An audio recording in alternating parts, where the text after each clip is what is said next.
Okay, so let's start with lesson 15. And again, just welcome to another virtual class recorded. Please also note that you're on the WhatsApp group. You have uh, direct communication with me. And if there are any questions about the classes, the exercises that hopefully you're doing and you're keeping track of and making sure that you are performing at your best, just let me know and we can have a chat about it. We can arrange a time and just again outside class hours are not normally recommended, but again, because part-timers are busy, we'll find something that'll work for us both. Okay, cool. Let's get into this lesson. It is about the concept of the generator versus the concept of a reactor, which are descriptive terms to be able to classify the types of talent, personality types, right? That are on air or they work off air. Like, for example, a producer can both be either a generator or a reactor, or what I believe is more accurate, a little bit of both, but more likely, one predominantly versus the other is what you'll see is more common with every kind of creator that is on air or involved in the on air process.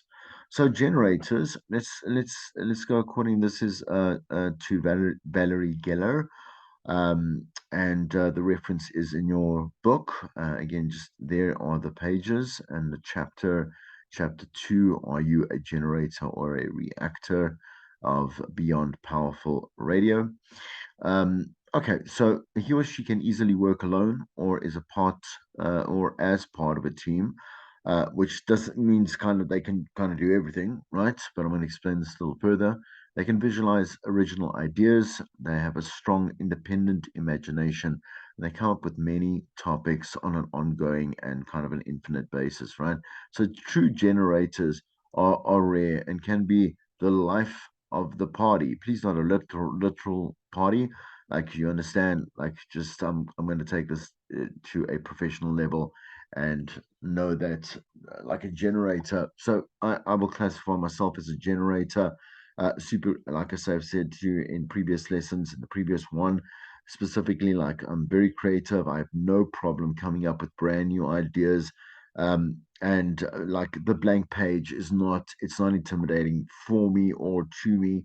That doesn't mean that I am 100% a generator, you understand? Because again, the way that we construct creative output is basically what you'll understand is a reactor, and I'll get to them in just a moment.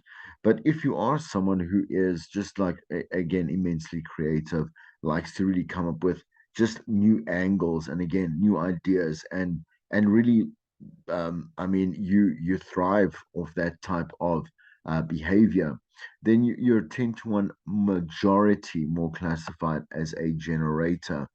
Two classifications, obviously, again, the reactor is the kind of not the polar opposite, but reacts differently or behaves differently.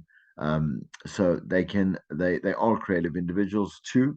None are less than the other, but they take existing ideas and they make them better. So they will see something and they will quote unquote react to it.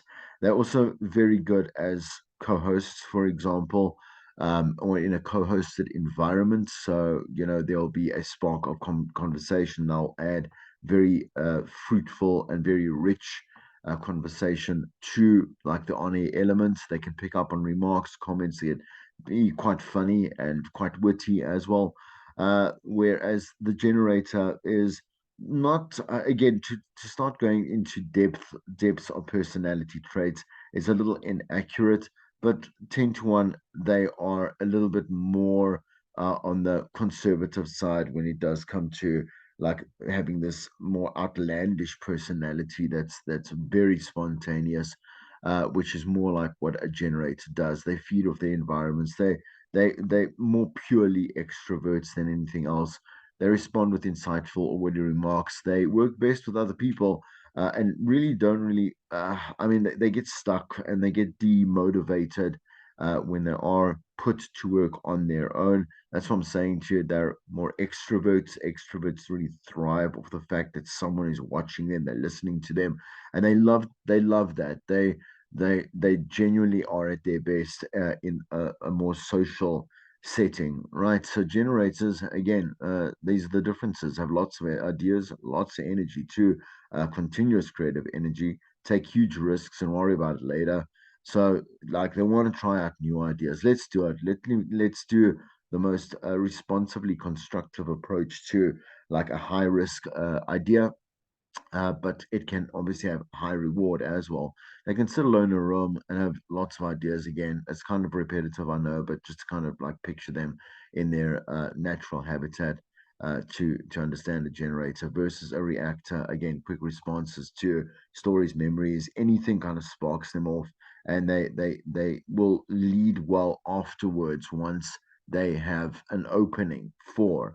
And again, like it says here, most people are reactors. Generators are like I say, truly creatives. They are quite rare, but not like dodo rare. There are plenty of generators in this world, and once again, you've got to try and classify yourself and how you are not mismatching where you are a generator and reactor. So let's say I am. So I've said to you, I'm a generator. The thing is that, like, at the end of the day, I still will, if I'm preparing for a show and I'm preparing for ideas or again podcast ideas, like I like to have a lot of stimulants, which is very reactor behavior. In other words, like I want to randomly watch YouTube videos just to see what might spark up, or I'm going to like scroll quite heavily through different threads on social media to see what might be, because I'm looking for an idea. I will be more again responsive to like external stimulation, for example, like the community and people around me and what's happening and what I observe. But so in that way, like I say, I am part reactor, but to again, if you tell me just come up with a competition idea, promotional idea, it's just got to obviously like link into like Boston Media House and their new course on, I don't know, whatever it is, creative management, I don't know. Like I will come up with a great concept knowing that I can just look towards the structure of BMH and exactly what their outcomes or their goal is to be achieved here, which is obviously to get more registrations and more awareness, right? And then I will go the creative route and I'll come up with either something that is simple and obviously just strategic, in terms of like, well, like what do we want? Do we want something that's going to be like involved with a live OB or whatever it is, or do you want something on air or something on both, whatever it may be? And it won't, again, like I say, in that way, you must recognize yourself as a generator, right? To be able to have someone tell you a little bit more about it or to continuously have to check up on, see or something, whatever, means that you are like a more authentic reactor than anything else. Okay. All right. So this is a spin methodology by myself. Um, and you can see the reference to it in your books. So when I wrote my textbook or Word on Radio, I came up with the spin methodology to help you understand something that's intangible, which is your personality, right? And make it into four segments that are tangible. In other words, you can touch, feel, measure this kind of like I don't know, like score of yourself, and where you sit in developing your personality as something again that is tangible that we can touch and feel, right? So let's go through the spin methodology. The S is for and represents the self, right? So in a nutshell, being true to oneself, don't model yourself on some other's personality. Listeners know when you are not being authentic and when you are just naturally being authentic. So the self is really this constant evaluation of yourself and reevaluation of your own growth in how comfortable you are with your own being. So you have to be able to really look in the mirror, proverbial mirror, and say, oh, I am this person. I am triggered by this. I'm inspired by this. I have this.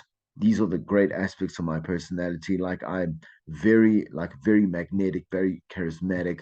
And then I've got to go prove that to the world because that's where it becomes tangible, right? Your personality is one thing, but you only really see the outcomes and the effects of a personality and what you do in your own life.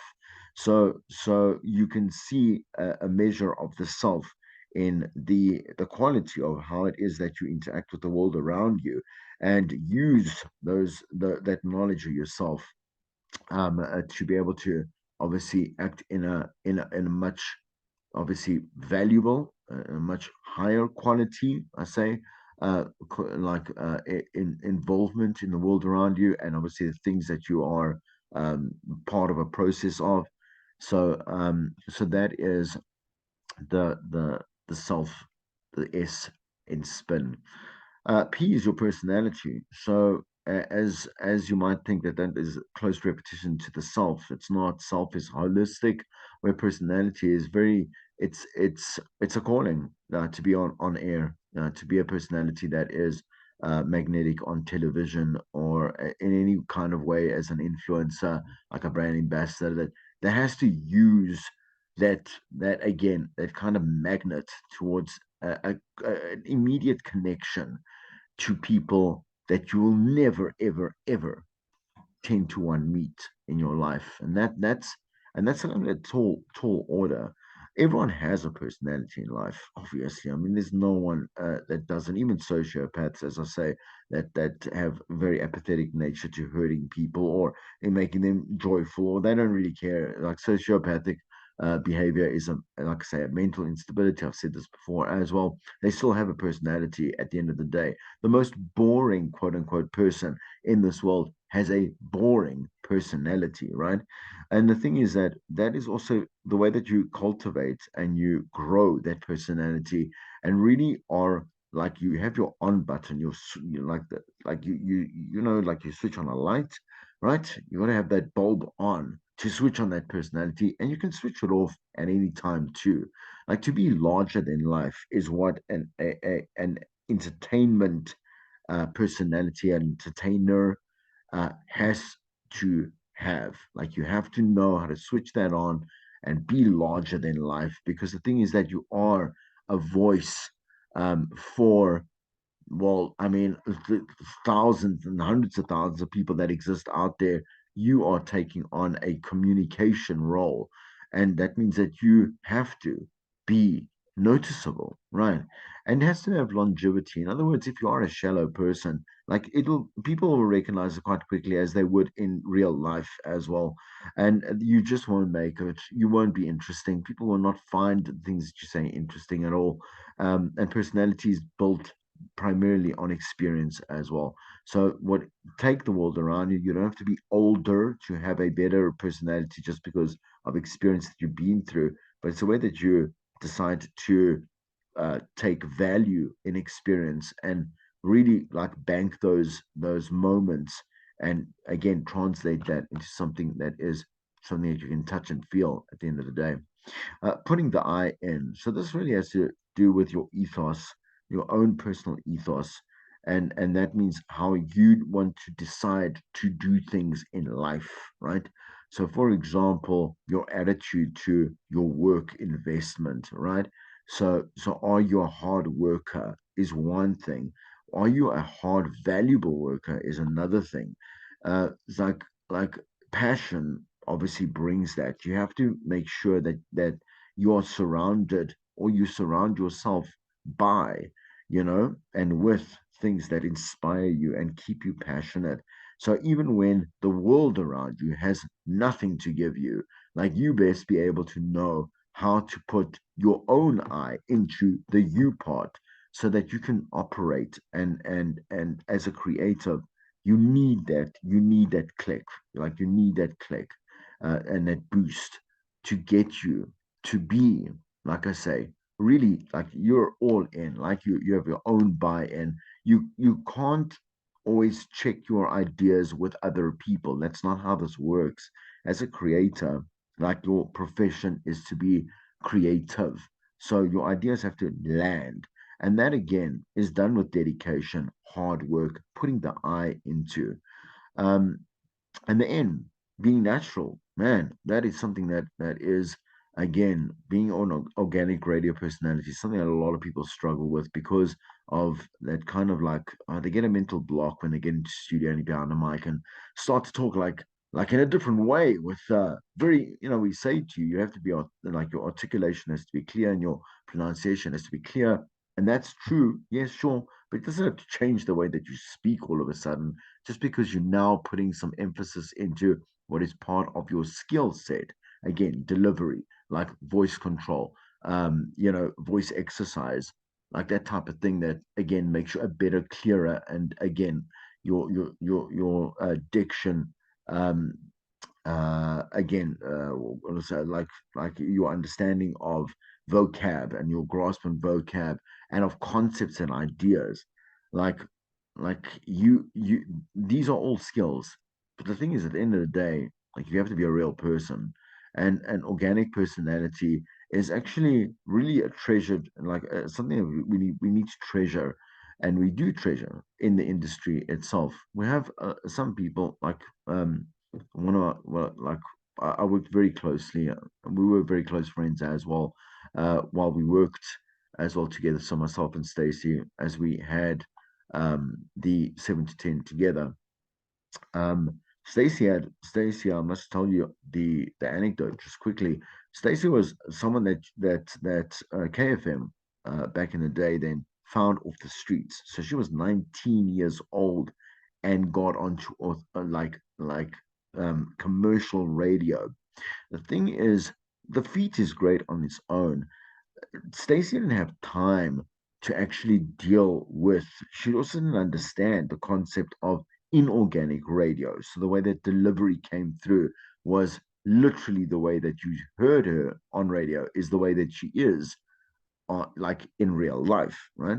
Because she didn't have that gap period. For example, if you join community, if you are, like I say, studying this academically, whatever it is, and you kind of hit those bumps, very natural, slower bumps, where you are going to have the radio voice, and you will have this weird or alter ego, and because you're finding your way, she was immediately put in and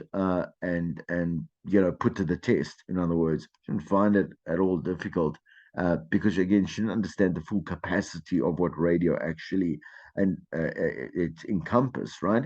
And as she learned, as she was more exposed to this, like her personality didn't change because it wasn't that she had to focus on. She was focusing on the business and the craft, and she became a better presenter. Like again, because of the skill set, but an organic radio personality is something that most people actually work backwards to. They put all out this like great personality or this super I'm a big motivator and I'm very positive, and we want someone that is positive on radio, obviously. Like why would we want to tune into someone that's negative? But at the end of the day, like for you to pretend certain parts of yourself, it's going to get very exhausting very quickly, and you're going to have days where you can't help but be yourself. The thing is, the listener is going to be like, "Who is this person?" Like all of a Sunday that has this weird, like very kind of like um, a cynical nature or whatever it may have been. Don't cover those aspects of yourself. Be a holistic presenter that is organic. Okay. Spin methodology focuses on four main areas that'll help you build a radio cap. Understand that, like in different aspects of your own life, and mentioned this before. In some of the class, some other, like I say, with another year, maybe it was yours. I think it was with the first years, second or the third years.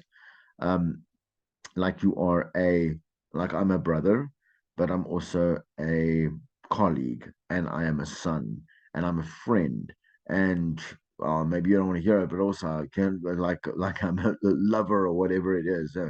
Like welcome to adulthood. Anyway, my point is that like you will not behave in the same manner. There's no way that as a brother or a friend, well, a brother I behave as a friend, and as a friend as a son. Like there are certain things that I like with my parents, like I will have a certain role and I will say certain things and I'll have certain conversations. And again, I'll behave in a certain manner, but it's still me at the end of the day. There's different caps that you put on as a human being, and that's not you being fake. That's you looking at the context of the situation, what is needed of you, what your role is, and then obviously acting on that itself. Okay, we're nearly done. So here we go. Briefly describe your personality. In other words, answer the question any station manager will ask you. Tell me about yourself. This is a big question because what do you say? What do you say? You know, like there's so much to say, or you suddenly like throw a blank. When I ask students, talk. I always say this with the short course students because they accelerate learning. I want to get them going. So so I always put them in front of the class and I say, speak, tell us about yourself. Like you've lived every single second, every single year of your life with yourself. You should be able to talk, like theoretically, for that exact amount of years, you know? Like, don't let me stop you. And the thing is that when we start these exercises, the kids don't really have much to say. They start stumbling after they start telling us like where they were born and a bit about their family and stuff that they've done in life, and then suddenly it's 2 minutes has only passed and they're stuck. You have to be able to talk and talk and talk and talk for as long as you need to. It's also obviously a great exercise in us being, um, you know, uh, masters of time as well as radio broadcasters. At the end of the day, can I talk for 5 minutes, 10 minutes, or 2 minutes, or 30 seconds, right? But essentially, like this is the topic most of, which is yourself. Um, Try and see whether you can be succinct in it. In other words, make get to the points, get to the points, sell yourself, but also humanize yourself. Name 5 skills that you need to bring to the table as a professional broadcaster and explain why they are necessary in doing your job properly. I've already said to you, like, as you went through the spin methodology, like, that there has to be something that is that qualifies as soft and hard skills that will be then obviously translated to greater progress, greater obviously value, greater output, etc. Right? Like you need to have these skills. So, are you good at writing?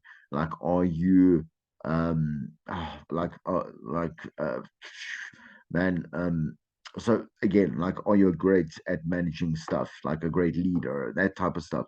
Like, you gotta name these skills, and then also hard skills. I'm saying, like, do you know how to use word processors and or Microsoft Office? Like, that is essential. Do you know how to edit sound and video? And do you know about digital strategies, etc.? Right. So that is where you bring that in and be able to, like, you can build a lot of conversation. I'm saying about yourself just by looking at the stuff that you are able to accomplish quite professionally. Using your answer in number one, apply the SPIN methodology to your personality and characterize yourself according to each of the methodology's core aspects. So take that each: the S, the self, the P, the personality, the I, putting the I in, and the N, how natural and authentic you are, and why you believe that is true or something way off. Okay. So there's just a summary, and I'm going to end the lecture there. I will see you in class for our summative, our formative brief.